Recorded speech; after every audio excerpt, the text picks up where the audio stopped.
Ar-ruhul jadid fi jasadil ummah. Hai mujahid luluh lantakkan jiwa pendosa. Ar-ruhul jadid fi jasadil ummah. Hai mujahid luluh lantakkan jiwa pendosa. Baik, yang berikutnya. Saat kita takbiratul ihram, perhatikan tangan. Allah, perhatikan tangan. Tangan ini tidak terlalu dibuka begini. Tidak begini. Tangan juga tidak terlalu rapat begini. Tapi tangan biasa, normal. Dan posisi tangan ini, kita punya ujung jari jempol kita sejajar dengan bawah telinga kita. Allahu Akbar. Jadi tidak begini, tidak begini. Jadi nggak ada tuh, udah lebar. Allah. Nah, dalam mazhab kita nggak ada, saudara. Kira-kira jelas tidak? Jadi normal aja berdiri, normal. Nah, ke depan menghadap begini, ini tangan dibuka. Tidak dirapatkan, tidak terlalu dilebarkan. Biasa. Ini telapak madhab ke kiblat. Bukan begini. Tidak Allahu Akbar. Enggak begini. Begini. Loh, kenapa takbiratul ihram itu begini? Saudara, kita sedang sholat, saat kita takbiratul ihram, itu kita menyerahkan diri kepada Allah. Kita memasrahkan diri kepada Allah. Saya mau tanya semua sekarang, Anda kalau di medan tempur, ada sekelompok orang menyerah kepada orang lain, bagaimana posisi tangan menyerah? Coba saya tanya, gimana nyerah? Nyerah, saudara. Emang ada nyerah begini? Nggak ada nyerah begitu, saudara. Nggak ada. Nyerah bagaimana? Gini, saudara, di mana-mana. Jadi saat kita sholat, Allahu Akbar, kita menyerahkan diri kepada Allah. Kita punya diri, kita punya jiwa, kita punya badan, semua urusan kita pasrahkan kepada Allah. Makanya ini menghadap ke kiblat, serahkan diri kita kepada Allah. Sampai di sini jelas tidak? Ini untuk laki-laki. Ini untuk laki-laki. Ini sayap dibuka. Ini laki-laki sayap dibuka. Tapi kalau untuk perempuan, sayapnya ditutup. Ini takbiratul ihramnya perempuan. Allah. Lihat, ini ketiak nggak dibuka.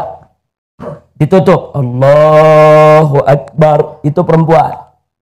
Kalau laki, dibuka. Tapi bukanya enggak. Buka normal saja. Paham normal tidak? Normal. Mazhab Syafi'i ini nggak ada yang aneh-aneh, saudara. Normal aja, normal. Allahu Akbar. Kira-kira jelas tidak? Baik, sekarang posisi jari tangan, perhatikan. Perhatikan posisi tangan. Begitu kita sedekap. Sedekap ini perhatikan. Jari telunjuk kita luruskan di sini. Jempol ada di atas pergelangan. Jempol di atas pergelangan. Telunjuk lurus. 3 jari melingkar di bawah pergelangan. Seperti ini. Perhatikan ini. Perhatikan ini tangan begini. Jempol, ini 3 jari. Ini telunjuk lurus. Seperti ini. Jadi kenapa dalam mazhab Syafi'i kita diajarkan sedekap seperti ini? Untuk menjamin tangan kita tidak banyak melakukan gerakan. Kalau dalam mazhab Maliki, mereka lurus. Dalam mazhab Ja'fari juga mereka lurus, tidak sedekap. Tapi dalam mazhab Syafi'i, sedekap, saudara. Nah, untuk menjamin tangan ini tidak bergerak kemana-mana, telunjuk diluruskan, jempol ada di atas pergelangan, 3 jari di bawah. Seperti ini. Dan posisi tangan tidak di bawah pusar, tidak di atas dada. Tidak juga pas di pusar, tapi letakkan di atas pusar. Ini namanya bagian diafragma ini. Jadi antara pusar dan dada, seperti ini. Walaupun ada sebagian yang dia suka dimiringkan begini. Jangan kaget. Dulu para sahabat memang banyak yang sholat begini. Kenapa? Di pinggangnya ada pedang. Nah, jadi kalau umpamanya terjadi sesuatu dalam kondisi perang dan lain sebagainya, mereka tinggal cabut ini pedangnya. Nah, jadi tapi ini kita tidak bicara kondisi itu, kita bicara sekarang kondisi dalam mazhab Imam Syafi'i radhiyallahu taala anhu, Yang afdal itu tangan sedekap di atas pusar seperti ini. Jadi kalau posisi kita seperti ini, posisinya biasa. Tidak begini. Tidak juga begini. Nggak megangin perut nih. Nah, tapi seperti ini. Sampai di sini jelas? Sampai di sini jelas? Baik. Kita lanjutkan. Begitu kita selesai takbiratul ihram, posisi tangan di sini sebagaimana biasa, kita baca doa iftitah, kita baca isti'adzah, kita baca suratul Fatihah, dan kita baca surat. Tapi sebelum saya lanjutkan, saya kembali sejenak kepada niat. Niat, kalau kita sholat sendiri, itu syarat penancapannya cuma 3. Usolli, kita pengen sholat, fardu atau sunnah disebut, terus nama sholat. Tapi kalau kita sholat berjamaah, untuk makmum wajib ditambahkan makmuman. Untuk makmum wajib ditambahkan makmuman. Jadi hadirkan hati kita. Usolli fardal maghribi makmuman. Makmuman. Itu wajib dihadirkan dalam hati kita. Baik. Kita lanjutkan. Yang tadi. Selesai kita baca surat. Kalau baca surat, perhatikan.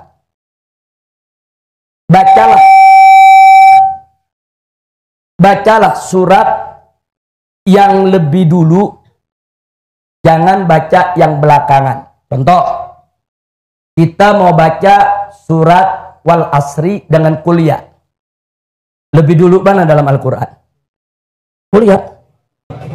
Kuliah belakangan. Nah, lebih dulu mana?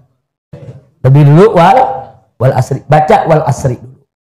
Baca wal asri dulu di rakaat pertama, nanti rakaat kedua baru kuliah. Atau kalau kita baca wadduha dengan alam nasrah, rakaat pertama wadduha, rakaat kedua alam nasrah. Seperti tadi sholat tarawih witirnya, kita baca sabih hismah dulu baru baca kuliah. Kenapa? Karena sabih hismah memang lebih dulu daripada kuliah. Di rakaat berikutnya baru kita baca kulhu. Nah, jadi ini ada etika. Walaupun kalau Anda baca alam nasroh dulu, baru baca wadduha, sholat nggak batal. Sholat nggak rusak. Nah, tapi ini ada etika. Baca surat yang lebih dulu, yang lebih tua. Baru baca surat yang belakangan. Kira-kira jelas tidak?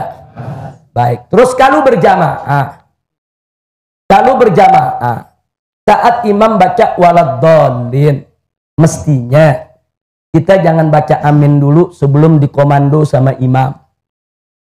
Jangan imam baru waladdallin, kita udah amin. Imamnya sendiri belum beres nih innya. Enggak begitu. Biarkan imam selesaikan waladdalinnya. Begitu imam baca waladdallin, jangan baca amin. Begitu imam baca kita ikut. Amin itu ikut komando imam. Jadi kalau imam belum kasih komando amin, kita jangan baca amin. Nah, saya lihat di sini nih 19 malam imam belum baca amin, kita udah baca amin semua. Amin ikut komando imam. Makanya ulama-ulama kita mengajarkan bagaimana supaya amin kita bareng sama imam. Gampang. Begitu imam waladdallin,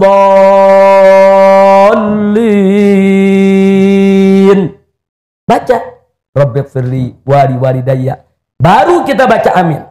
Loh, kenapa begitu? Sebab iman habis baca waladdallin. Coba saya mau semuanya baca waladdallin. Ayo rame-rame. Waladdallin. Napas habis gak? Habis gak? Kalau napas habis mau baca amin, dia tarik napas gak? Tarik napas. Nah, sementara imam tarik napas untuk baca amin, kita baca Rabbighfirli wali walidayya. Jadi berikan kesempatan kepada imam untuk tarik nafas dalam rangka membaca amin. Saya yakin kalau imam dikasih kesempatan waladdallin, tarik nafas, imam baca amin, Anda sudah selesai baca Rabbighfirli wali walidayya. Bisa dipraktekkan? Ayo kita coba. Waladdallin, 3 kali.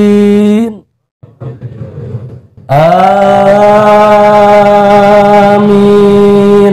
Saya imam lagi tarik nafas, Anda baca Rabbi firli wali walidayya, kira-kira aminnya bareng tidak? Tertib semacam ini perlu dijaga, sebab ada hadis dari Nabi bahwa manakala aminnya kita dengan imam bebarengan dengan aminnya para malaikat, saudara, maka hajat kita digobulkan, dosa kita diampuni. Jadi amin ada aturannya. Sampai di situ jelas? Baik, langsung saja. Kita tidak mau panjang-panjang bertele-tele lagi, udah selesai. Maka begitu kita masuk, selesai daripada baca surat, sekarang kita ingin ruku. Ruku, perhatikan. Jadi ruku itu pada saat ruku kita angkat tangan kita. Allahu Akbar. Tangan ini disunnahkan untuk diangkat. Seperti kita takbiratul ihram. Allahu Akbar. Minimal ruku. Telapak tangan kita menyentuh lutut. Minimal ruku. Jadi kalau ada orang rukunya begini, ini tangan sampai gak ke lutut? Ini belum sah. Minimal ruku, tangan sampai ke lutut. Walaupun ini punggungnya belum lurus nih, tapi tangan udah sampai ke lutut, ini udah sah. Lebih sempurna kalau dia luruskan. Ini rukunya laki-laki, rukunya perempuan, tangan ke dalam. Ini rukunya perempuan, ini rukunya laki-laki. Laki sayapnya dibuka, perempuan sayapnya ditutup. Sampai di situ jelas? Minimal ruku sekedar membaca 1 kali tasbih. Subhanallah. Waktunya maksudnya. Jadi kalau dia ruku, begitu dia Allahu Akbar, waktunya cukup. Subhanallah. Sami'allahu liman hamidah. Cukup dia punya waktu baca subhanallah, dia sudah mendapatkan tumaknina. Tapi kalau baca subhanallah aja nggak cukup, berarti dia belum dapat tumaknina. Yang nggak dapat tumaknina, rukunya tidak sah. Kira-kira jelas tidak? Nah, tapi yang bagus jangan cuma subhanallah. Yang bagus subhana rabbiyal azimi wa bihamdi. Lebih bagus lagi kalau 3 kali dibaca, minimal 1 kali. Tapi lebih bagus lagi kalau 3 kali. Nah, kira-kira jelas tidak? Tapi kalau dibaca paling sedikit berapa sih ruku? Ya paling sedikit subhanallah. Cukup baca subhanallah, tumaknina rukunya dia dapatkan. Tapi kalau sholat jangan berhitungan sama Allah, jangan pelit. Cuman subhanallah tuh pelit bener. Nah, minimal kita baca subhana rabbiyal azimi wa bihamdi, walaupun cuman sekali. Yang afdal 3 kali. Kira-kira jelas tidak? Paham? Nah, baik, sekarang kita bangkit. Waktu kita bangkit, sami Allahu liman hamidah, tangan diangkat lagi seperti kita takbiratul ihram. Sama, laki sayapnya dibuka, perempuan sayapnya ditutup.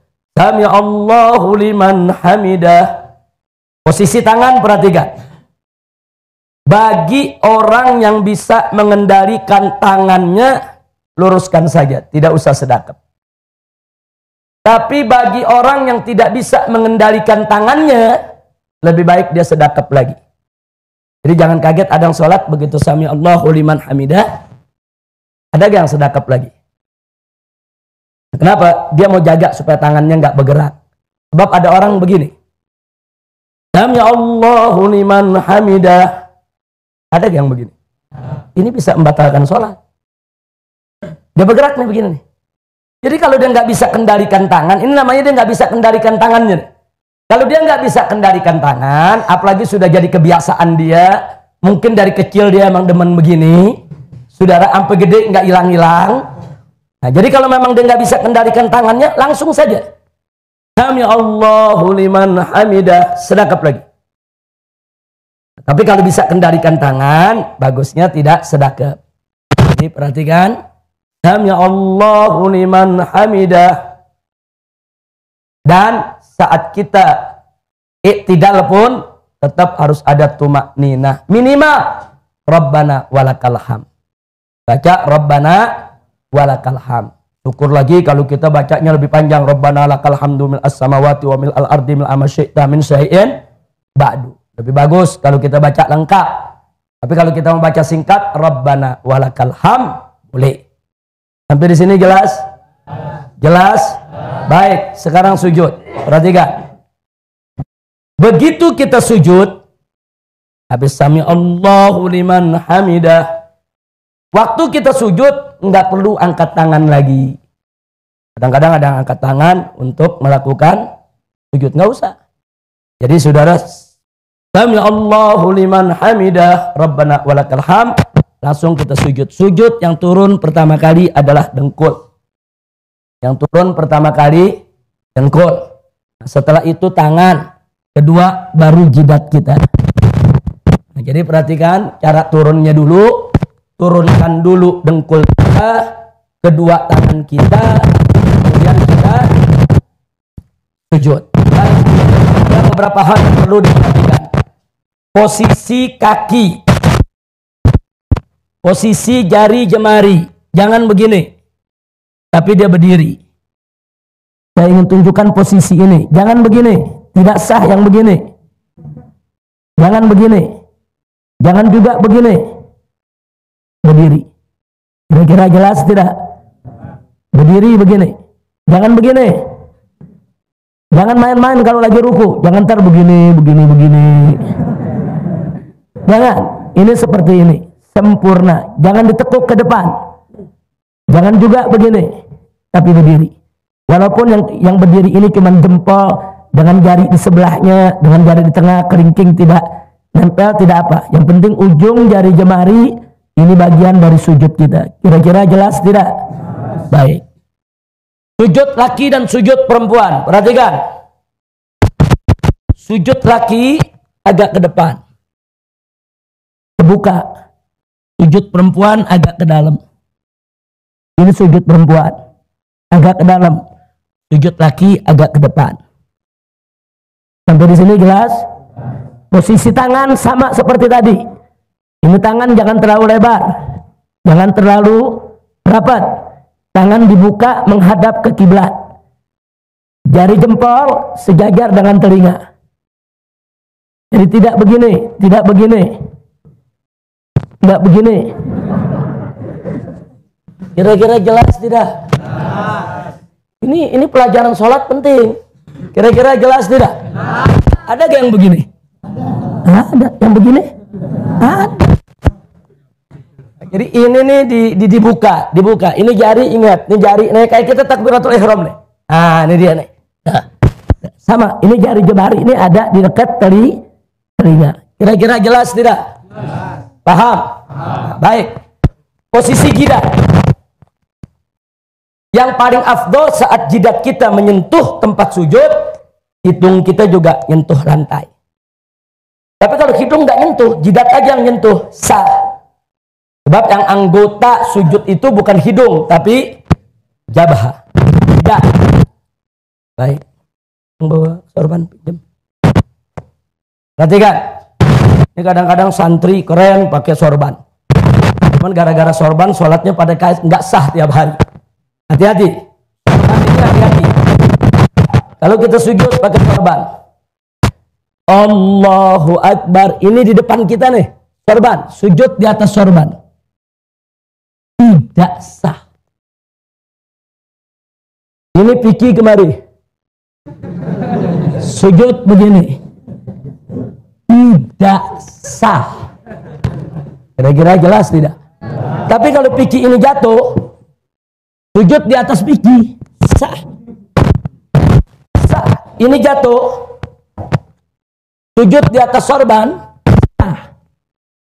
Tapi kalau sorban ini sedang kita pakai begini, sorban di depan kita, terus sujud di atas sorban, tidak sah. Nah, kalau Anda lagi sujud, tahu nggak sengaja ini begini, Anda udah sujud begini, turunkan aja ini. Ini turunkan, selesai. Salat Anda sah. Paham? Jadi jangan mentang-mentang pakai sorban, ada yang sujud kadang-kadang di atas sorban. Tidak sah. Sebab kalau Anda sujud di atas sorban, Sorban yang sedang Anda pakai, berarti Anda sujud di atas pakaian yang sedang Anda gunakan. Nggak boleh. Kira-kira jelas tidak? Nah, makanya sekarang, bagaimana kalau orang rambutnya panjang nutup semua ini? Dia sujud, tidak ada bagian jabahnya yang menempel di lantai, ketutup rambut, tidak sah. Ini jabah mesti nempel. Nah, nempelnya pun harus ada beban.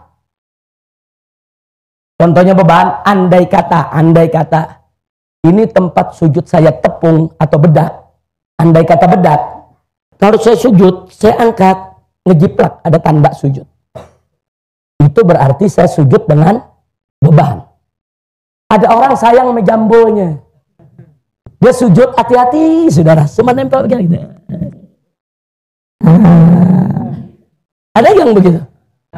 Andai kata ada bedak, nggak ada tanda sujud, tidak sah. Sujud itu bukan sekedar nempel, tapi ada beban.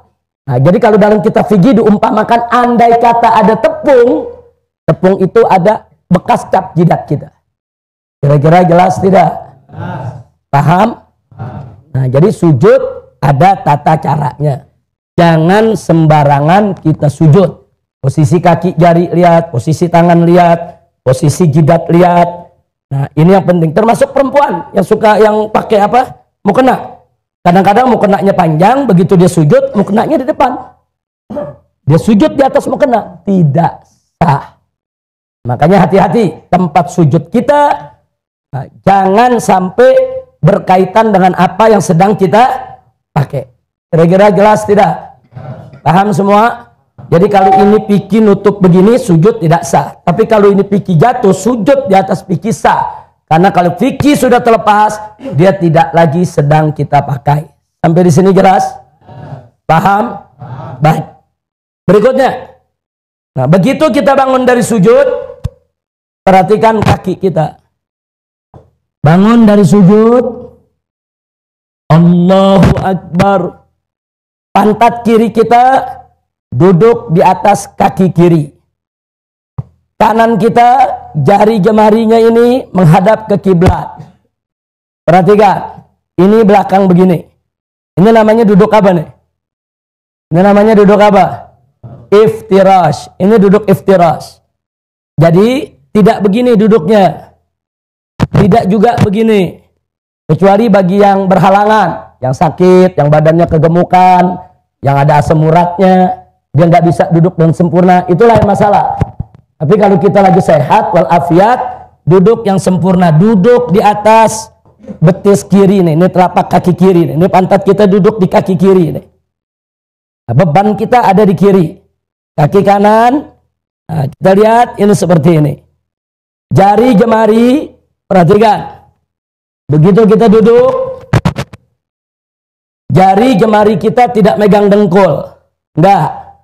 Jari jemari kita di atas paha, bukan megang dengkul. Di atas paha, jangan dibuka lebar. Jangan dibuka lebar, tidak mesti terlalu rapat, biasa saja. Jari jemari kita menghadap kiblat. Karena kiblat, semua menghadap kiblat, kita punya jari. Ujung jari sejajar dengan ujung dengkul kita. Jadi bukan di atas dengkul, tapi di atas paha ujung ini. Seperti ini. Nah, jadi ini kaki kita seperti ini, belakangnya, depannya seperti ini.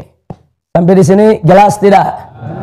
Kemudian kita sujud, sama seperti itu. Nah, setelah sujud, kita akan berdiri.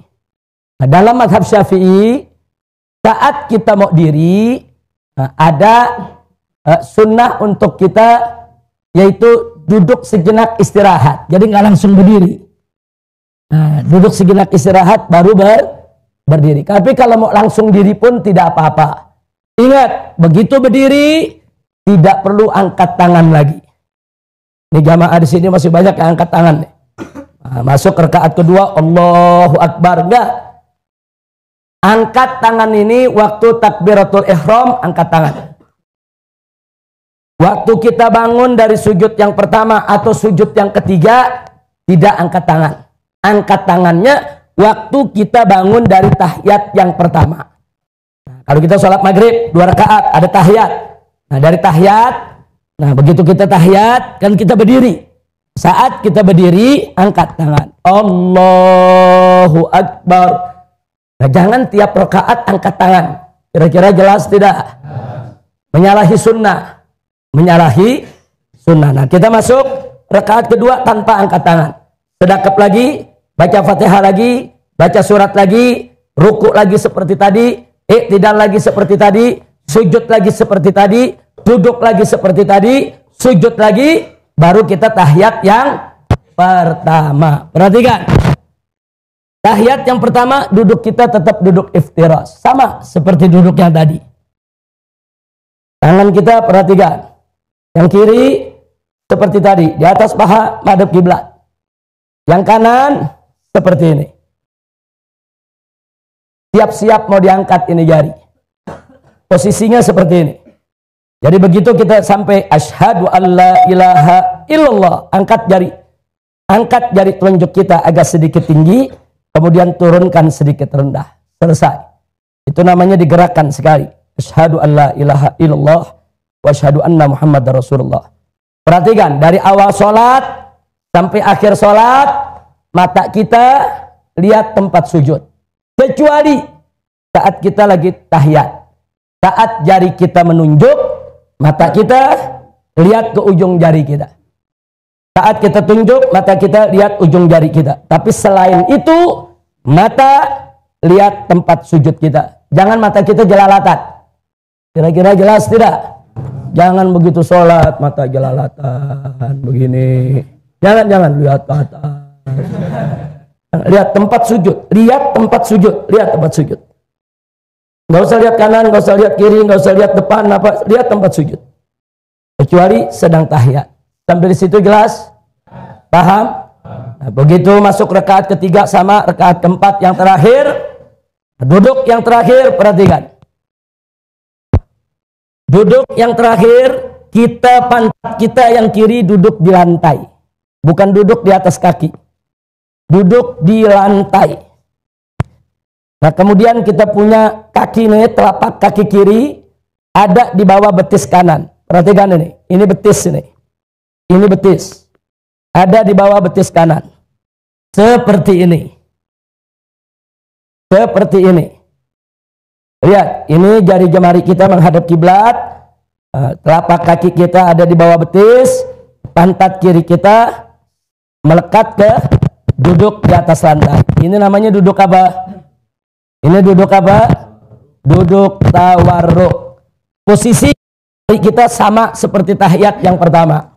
Yang kiri ada di atas paha paling ujung. Yang kanan seperti ini, siap untuk diangkat. Sampai di sini jelas tidak? Kemudian salam.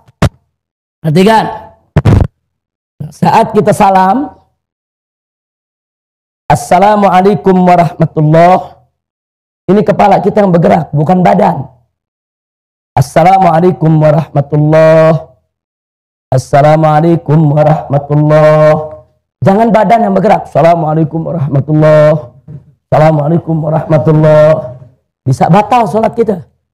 Karena salah satu syarat sahnya sholat, seluruh badan kita dari mulai takbiratul ihram sampai salam harus menghadap kiblat. Seluruh badan kita harus menghadap kiblat. Dari mulai takbiratul ihram sampai salam. Nah, begitu detik-detik terakhir, Assalamualaikum warahmatullahi. Ini nih badan kita udah nggak menghadap kiblat lagi nih. Kira-kira jelas tidak? Jadi salam yang tertib, salam ke kanan, salam ke kiri. Ini yang muktamad dalam madhab Imam Syafi'i.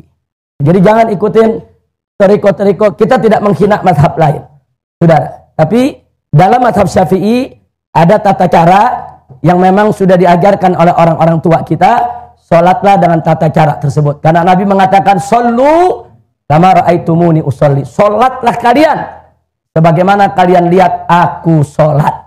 Nah, riwayat-riwayat yang sampai kepada kita melalui para imam di madhab Syafi'i, begitulah tata cara sholat. Nah, kalau di Syiah, salamnya saudara dia tepok, dia punya paha. Kita nggak ada riwayat semacam itu. Nah, jadi kita tidak usil kepada mereka punya madhab, kita ikuti saja madhab kita. Nah, seperti tadi, madhab Malik diluruskan tangannya, saudara. Sedangkan kita sedakat.